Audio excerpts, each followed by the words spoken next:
नमस्कार दोस्तों, good morning. कैसे हैं आप सभी लोग? उम्मीद करते हैं अच्छे होंगे। दोस्तों, आप सभी लोगों का मेरे इस YouTube चैनल योगेंद्र सरजमुना में बहुत बहुत स्वागत, अभिनंदन है।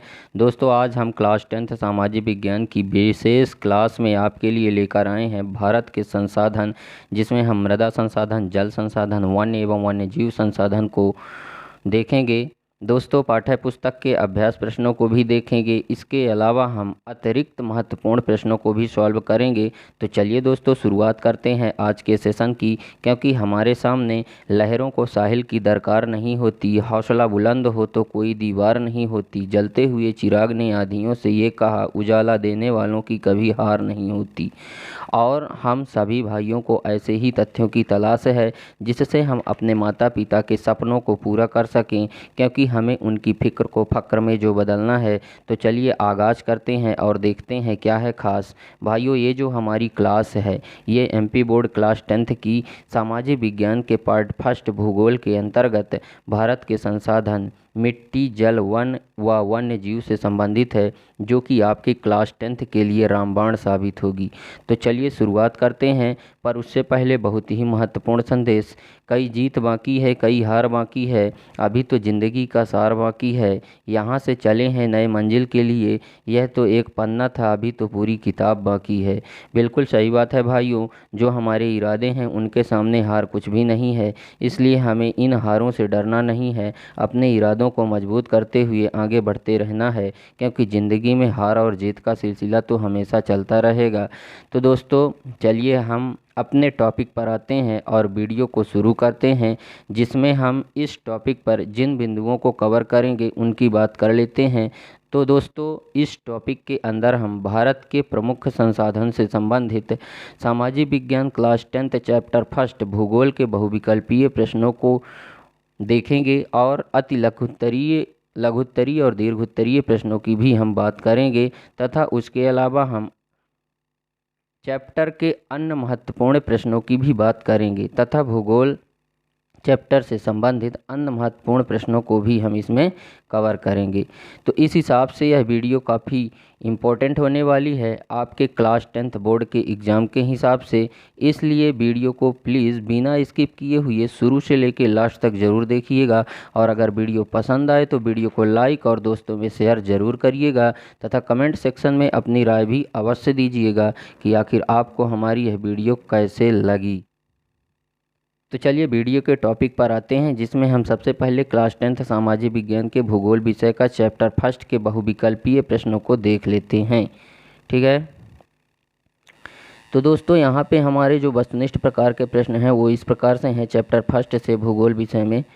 जैसे कि कौन सा कारक मिट्टी के निर्माण में सहायता नहीं करता है? इसमें हवा और पानी है, विघटित पौधे हैं और जानवर है, चट्टानें और तापमान है, जल संचय है। तो इसका उत्तर हो जाएगा दोस्तों हवा और पानी। ये जो है तो मिट्टी के निर्माण में सहायता नहीं करता है। सेकंड हमारा जो क्वेश्चन है वो है, कौन सी मिट्टी आमतौर पर आंध्र प्रदेश और उड़ीसा के डेल्टा क्षेत्र और गंगा के मैदानी इलाकों में पाई जाती है? तो इसका जो है तो आंसर है दोस्तों जलोढ़ मिट्टी। ठीक है। उसके बाद हम देख लेते हैं,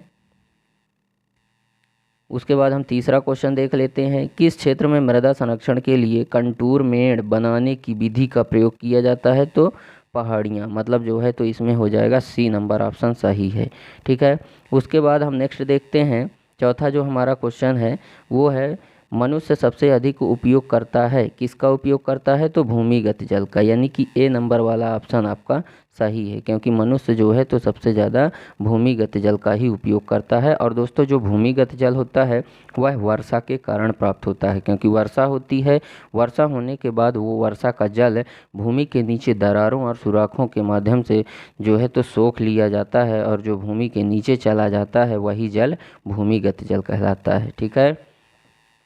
उसके बाद हमारा जो पांचवा क्वेश्चन है वो इस प्रकार से है कि निम्नलिखित में से किस राज्य को बाघ राज्य के नाम से जाना जाता है?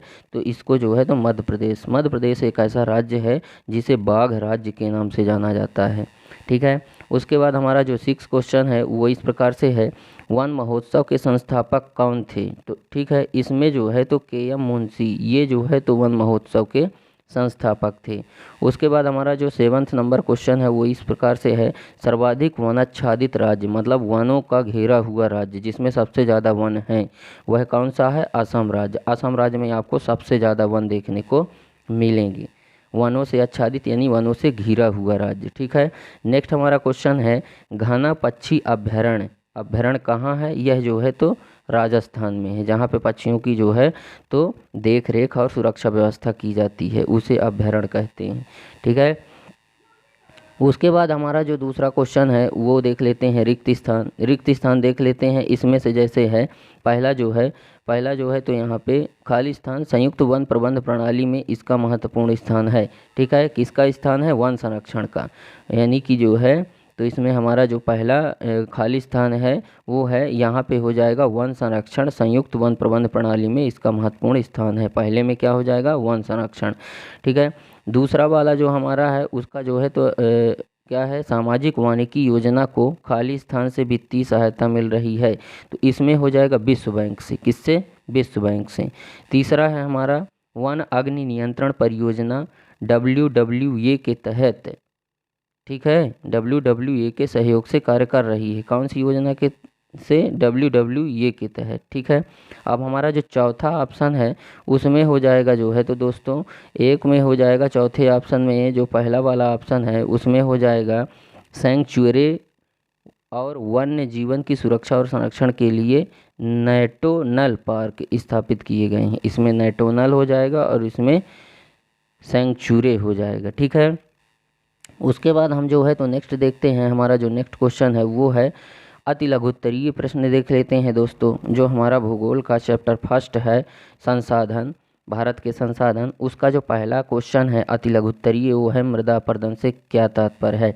अपरदन का मतलब होता है दोस्तों किसी भी चीज़ का, किसी भी वस्तु का एक स्थान से दूसरे स्थान तक बहते हुए जाना। ठीक है, चाहे वह जल के माध्यम से हो चाहे वह वायु के माध्यम से, उसी को हम मृदा अपरदन बोलते हैं।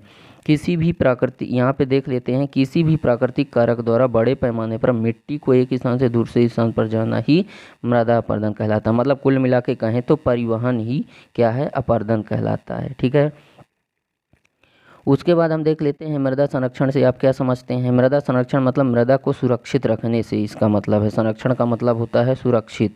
ठीक है, मृदा का मतलब होता है मिट्टी, तो मिट्टी का सुरक्षा रखने से आप क्या समझते हैं?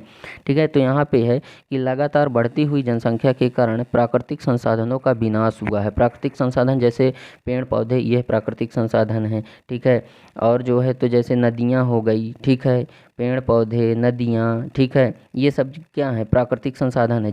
जल भी जो है तो प्राकृतिक संसाधन है। तो इनका क्या हुआ है?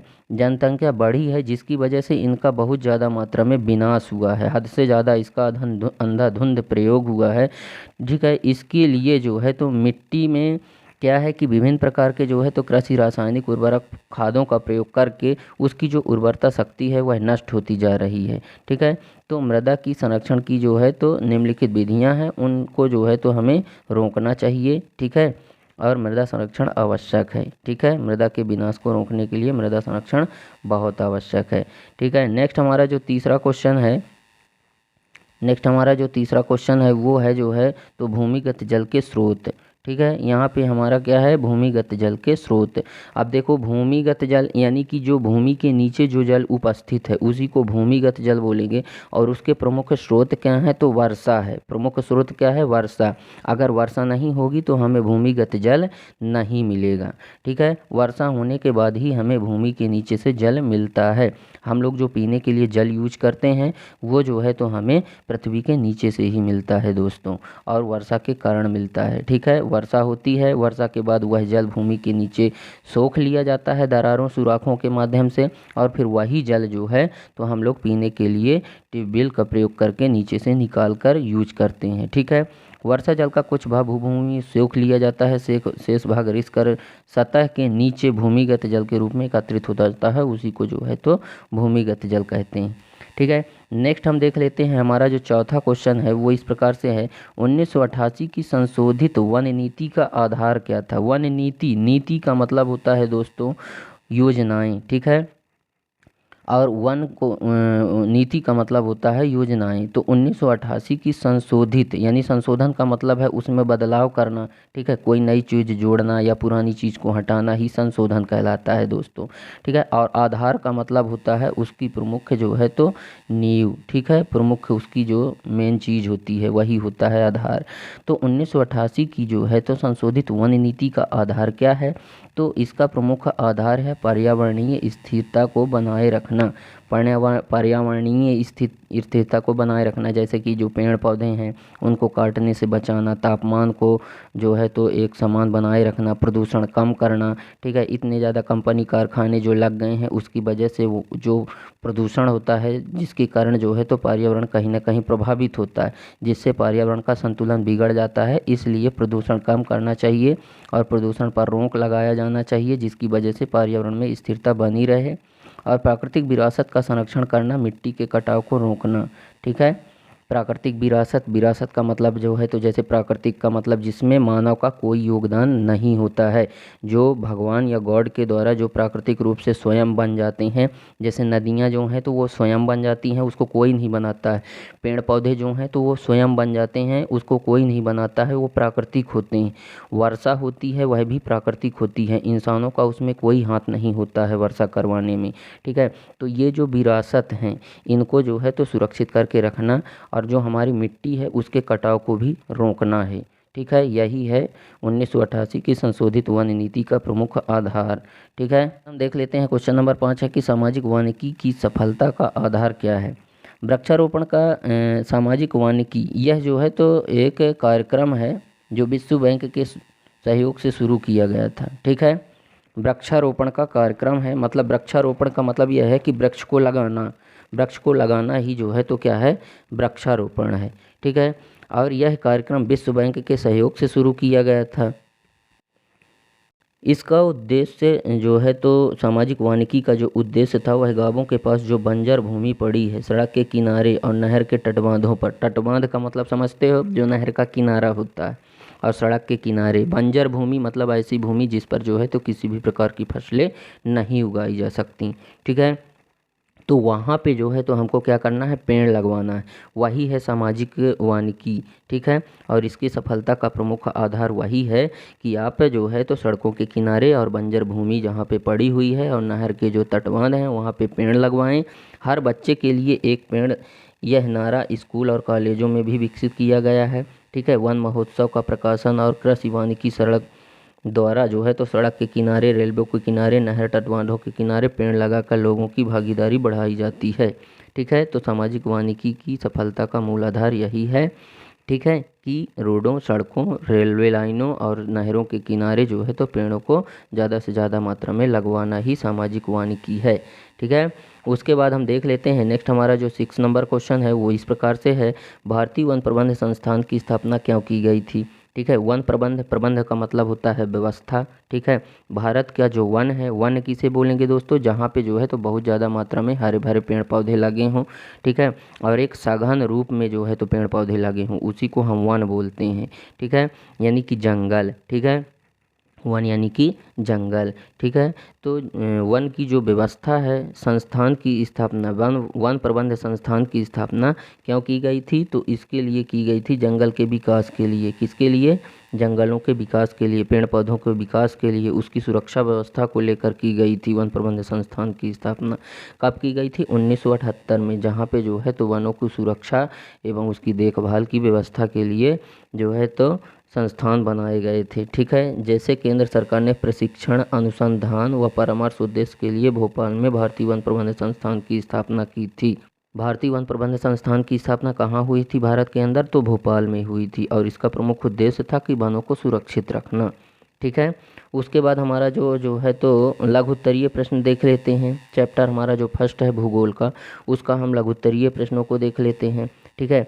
मृदा प्रोफाइल से क्या तात्पर्य है? मृदा प्रोफाइल क्षैतिज क्रम, रंग, बनावट, प्राकृतिक, जो कि एक ऊपर एक आरोपित है, मिट्टी की आवरण के माध्यम से खोदे गए गड्ढे में उजागर होते हैं। सबसे ऊपरी परत जो है तो ऊपरी मिट्टी है, फिर दूसरी परत उपमृदा है, तीसरी परत अपक्षयित मूल चट्टान सामग्री है, और चौथी परत मूल चट्टान से बनी है, ठीक है। यहाँ पे जो है तो सबसे ऊपर की ऊपरी मिट्टी को असली मिट्टी होती है, सबसे ऊपर की जो मिट्टी होती है वो असली मिट्टी होती है। और मिट्टी का निर्माण जो है तो नदियों के द्वारा होता है दोस्तों, क्योंकि नदियाँ जब चलती हैं तो अपने साथ जो है तो बहुत सारा जो है तो मिट्टियों को काट करके ले आती हैं, और जब वह मैदानी भाग में पहुँचती हैं उसकी गति जब धीमी होती है तो वहीं पर उस मिट्टी की परत को चढ़ा देती हैं, इसलिए वह असली मिट्टी होती है, जिसे खादर मिट्टी भी बोल सकते हैं। और इसमें विभिन्न तरह की जो है विभिन्न प्रकार की जो है तो फसलें हम उगा सकते हैं। ठीक है, उपज की दृष्टि से काफ़ी महत्वपूर्ण मानी जाती है। और जो दूसरी परत है वो है उपमृदा, जो कि चट्टान और रेत कणों से निर्मित होती है। ठीक है, उसमें जो है तो रेत और कण ही होते हैं और कुछ नहीं होती हैं, जो दूसरी उपमृदा होती है। ठीक है, और तीसरी जो परत होती है अपक्षयित चट्टान, मतलब जो है तो उसमें जो है तो पूर्ण मुख्य रूप से बहुत बड़ी बड़ी चट्टानें ही होती हैं। वहाँ पे फसलें कैसे उगाए, कोई नहीं उगाए, फसलें उगाई ही नहीं जा सकती चट्टानों पर। ठीक है, और चौथी परत मूल चट्टानों से बनी हुई है। हालांकि मिट्टी भी एक चट्टान ही है, बट वो जो है तो एक मुलायम चट्टान है। ठीक है, उसके बाद हम देख लेते हैं मानव जीवन में मिट्टी का क्या महत्व है। ठीक है, मिट्टी का महत्व देख लेते हैं कि मानव जीवन में मृदा का क्या महत्व रहा है। ठीक है, तो मानव जीवन में मृदा का बहुत महत्वपूर्ण योगदान रहा है, क्योंकि मानव आज जो भी कुछ कृषि कार्य वगैरह जो कर रहा है वो सब मृदा में ही कर रहा है। बड़े बड़े कारखाने, उद्योग, स्कूल, कॉलेज, ये सब जहाँ पे जो है तो स्थापित है, सब मृदा पर ही स्थापित हैं। ठीक है, सभी जीवित जीव भोजन के लिए प्रत्यक्ष व अप्रत्यक्ष रूप से मिट्टी पर ही निर्भर होते हैं। ठीक है, कपड़े बनाने के लिए जो प्रत्यक्ष व अप्रत्यक्ष रूप से हमें मिट्टी में जो हम कपास उगाते हैं, जूट, रेशम आदि, ये सब वहीं भेड़ भी घास खाती है और हमें ऊन देती है। रेशम के कीड़े वनस्पति जीवित रहते हैं, वनस्पति मिट्टी में उगती है। हमारे उद्योग जैसे कृषि, पशुपालन आधारित सभी मिट्टी पर जो है तो निर्भर हैं। ठीक है, तो इस प्रकार से मृदा का हमारे दैनिक जीवन में विशेष महत्व रहा है। ठीक है, उसके बाद हम देख लेते हैं लाल मिट्टी और लैटेराइट मिट्टी में क्या अंतर है। ठीक है, लाल मिट्टी और लैटेराइट मिट्टी में अंतर देख लेते हैं। ठीक है, तो यहाँ पे हम लाल मिट्टी को देख लेते हैं। लाल मिट्टी जो होती है वह आग्नेय और रूपांतरित चट्टानों के अपक्षय, अपक्षय का मतलब होता है टूटने से। ठीक है, लाल मिट्टी का निर्माण जो होता है वह आग्नेय और जो कायांतरित चट्टान है, जब यह चट्टानें टूटती हैं, ठीक है, उसके कारण जो मिट्टी का निर्माण होता है, ठीक है, उसे लाल मिट्टी कहते हैं। ठीक है, और लाल मिट्टी अत्यधिक छिद्रपूर्ण, कम उपजाऊ होती है, मतलब उसमें छेद ज़्यादा होते हैं और वह कम उपजाऊ होती है। लेकिन जहाँ यह गहरी होती है वहाँ उपजाऊ होती है। जहाँ यह गहरी मतलब जहाँ पे इसकी मोटाई ज़्यादा होती है लाल मिट्टी की, वहाँ पे उपजाऊ होती है। ठीक है, यह मिट्टी जो लाल मिट्टी है वह कम क्रिस्टलीय है। इसमें लौह तत्व की उपस्थिति के कारण इसका रंग लाल होता है, क्योंकि इस जो लाल मिट्टी है उसका रंग लाल क्या होता है, लौह तत्व की उपस्थिति होती है, उसमें लोहा की मात्रा होती है, इसीलिए वह मिट्टी लाल होती है। ठीक है, नेक्स्ट हम देख लेते हैं, यह मिट्टी जो है तो लाल मिट्टी आपको तमिलनाडु, कर्नाटक, उड़ीसा, झारखंड, आंध्र प्रदेश के कुछ हिस्सों में जो है तो पाई जाएगी। उसके बाद हम देख लेते हैं लैटेराइट मिट्टी। ठीक है, तो लैटेराइट मिट्टी क्या होती है इसको देख लेते हैं। यह मिट्टी का निर्माण उष्णकटिबंधीय भारत के भारी वर्षा वाले क्षेत्रों में निछालन प्रक्रिया द्वारा जो है तो प्राप्त होती है। निछालन का मतलब होता है वही अपर्दन से ही है, अपक्षय से है और निक्षेपण से है। ठीक है, लैटेराइट मिट्टी का निर्माण उष्ण कटिबंधीय, उष्ण का मतलब होता है दोस्तों गर्मी और कटिबंध का मतलब होता है क्षेत्र। ठीक है, मतलब लैटेराइट मिट्टी का जो निर्माण हुआ है वह गर्म क्षेत्र में, भारत के जो भारी वर्षा वाले क्षेत्रों में यह प्राप्त होती है। और गर्म क्षेत्र होता है इसीलिए तो वहाँ बारिश होती है। अगर वहाँ पे गर्मी नहीं होगी, वहाँ पे उमस नहीं पैदा होगी, तो वहाँ पे जो है तो जो भी कुछ धरती पर जो भी कुछ जल विद्यमान होता है उसका वाष्पीकरण नहीं होगा, और वाष्पीकरण नहीं होगा तो वायुमंडल में उस जल का संघनन नहीं होगा, और इसके बाद जो है तो बारिश भी नहीं होगी। इसीलिए भारी वर्षा वाले क्षेत्रों में यह मिट्टी पाई जाती है। यह मिट्टी कम उपजाऊ होती है तथा घास में बहुतायता में इसमें जो घास जो है तो सबसे ज़्यादा उगती है। ठीक, लाल बलुआ पत्थर की अधिक बजरी के कारण इसका रंग लाल होता है। ठीक है, इसका रंग लाल क्यों होता है, बलुआ पत्थर के कारण और बजरी के कारण लैटेराइट मिट्टी का लाल होता है रंग। ठीक है, यह मिट्टी आपको दक्कन, कर्नाटक, उड़ीसा, मेघालय, ठीक है, केरल की पहाड़ियों में आपको देखने को मिल जाएगी। ठीक है, उसके बाद हमारा जो चौथा क्वेश्चन है वो इस प्रकार से है। ठीक है। जल संरक्षण के उपाय, संरक्षण का मतलब जल को सुरक्षित रखने से है दोस्तों, ठीक है। संरक्षण का मतलब क्या है, सुरक्षित रखने से। अब जल को हमें सुरक्षित रखना है, उसके लिए क्या क्या उपाय हैं, तो उसके लिए हमें जो है तो जल संसाधन जो हैं, ठीक है, जैसे नदी हो गया, नहर हो गया, तालाब हो गया, कुएं हो गए, ठीक है, जहाँ से हमें जल प्राप्त होता है वह जल संसाधन कहलाते हैं। और संसाधन क्या होता है दोस्तों, संसाधन कोई एक वस्तु होती है जो हमारी आवश्यक ज़रूरतों को जो है तो पूरा करती है, उसी को हम संसाधन कहते हैं, ठीक है। तो संसाधनों का विवेकपूर्ण उपयोग, यानी कि जो है तो विवेकपूर्ण का मतलब यह है कि शांतिपूर्ण तरीके से उसका उपयोग और योजनाबद्ध तरीके से जल संसाधनों का उपयोग किया जाना चाहिए, ठीक है। उसका दुरुपयोग नहीं करना चाहिए। जैसे बहुत सारे लोग, क्या होता है कि जैसे तालाब है, तालाब में ही जो है तो पशुओं को ले जाकर नहला देते हैं, जिससे पूरा पानी जो है तो क्या होता है, प्रदूषित हो जाता है, ठीक है। तो इस तरह से जल को संरक्षित नहीं किया जा सकता। इसीलिए जल को संरक्षित करने के लिए उसको जो है तो विवेकपूर्ण उपयोग करना चाहिए, सावधानीपूर्वक उपयोग करना चाहिए, साफ सफाई का ध्यान देना चाहिए, और जितना हमें ज़रूरत हो उतनी ही ज़रूरत के आधार पर हमें जल को यूज करना चाहिए। योजनाबद्ध तरीके से जल को हमें यूज करना चाहिए, ठीक है।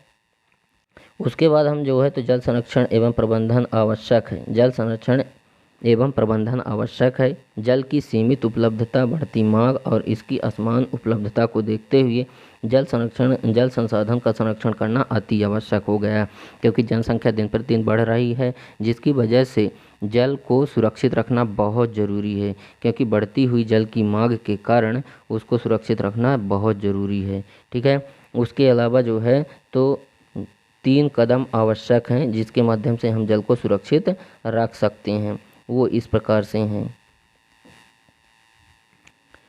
ठीक है। पहला तो वर्षा जल को एकत्रित करना है हमें, ठीक है, उसे बहने से रोकना है, छोटी छोटी मेड़े बना देना है, बांध बना देना है, ठीक है। और जो है तो जल सांभरों के जल संसाधनों का वैज्ञानिक प्रबंध करना और जल संसाधनों को प्रदूषण से बचाना, ये 3 चीज़ें हैं जिन पर हमें आप जो है तो कार्य करना है, जिसकी वजह से हम जल संसाधन को सुरक्षित रख सकते हैं, ठीक है। उसके बाद हमारा जो नेक्स्ट और 5वां क्वेश्चन है वो है वर्षा जल संचयन महत्वपूर्ण क्यों है, ठीक है। मतलब वर्षा के जल को हमें क्यों जो है तो सुरक्षित रखना चाहिए। संचय का मतलब है स्टोर करने से दोस्तों, ठीक है, और उसको जो है तो संग्रहित करके रखने से, स्टोर करके रखने से, ठीक है। तो वर्षा के जल को हमें स्टोर करना क्यों ज़रूरी है, हमें उसको जो है तो एकत्रित करके रखना क्यों ज़रूरी है, ठीक है। तो यहाँ पे जो है तो जल एक जो है तो क्या है, हमारे जीवन का आधार है, ठीक है। इसीलिए जल का हमारे दैनिक जीवन में विशेष महत्व रहा है, और उसी महत्व के कारण जल को जो है तो हमें जो है तो क्या करना चाहिए, संचय करके रखना चाहिए, संग्रहित करके रखना चाहिए, ठीक है।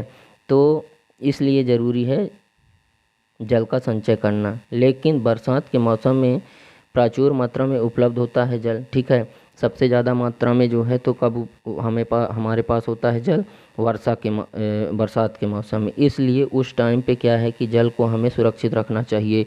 बड़े बड़े डैम बनाए जाने चाहिए, बांध बनाया जाना चाहिए, खेतों में मेड़ों की व्यवस्था करनी चाहिए, ठीक है, कुएं की व्यवस्था होनी चाहिए, ठीक है, जहाँ पे जो है तो जल को ले जाकर के हम जो है तो एकत्रित कर सकते हैं, जो कि कठिन समस्या में, कठिन परिस्थिति में जो है तो जल की पूर्ति हमारी हो सके, ठीक है। इसलिए यह समय की मांग है कि छत या घर या सड़क के आसपास जलाशय बनाया जाना चाहिए और बड़ी मात्रा में पानी को एकत्रित किया जाना चाहिए, ठीक है। उसके बाद हम देख लेते हैं वनों का संरक्षण क्यों आवश्यक है, ठीक है। तो वनों का संरक्षण निम्नलिखित कारणों से आवश्यक है, ठीक है। वनों का संरक्षण यानी वन को जो है तो सुरक्षित रखने से है, ठीक है। वनों को जो है तो सुरक्षित रखने से है, संरक्षण का मतलब है सुरक्षा से, ठीक है। तो वनों को सुरक्षित क्यों रखना चाहिए, क्योंकि वन हमारे दैनिक जीवन में बहुत महत्वपूर्ण योगदान देते हैं। वनों का हमारे दैनिक जीवन में कितना महत्व रहा है।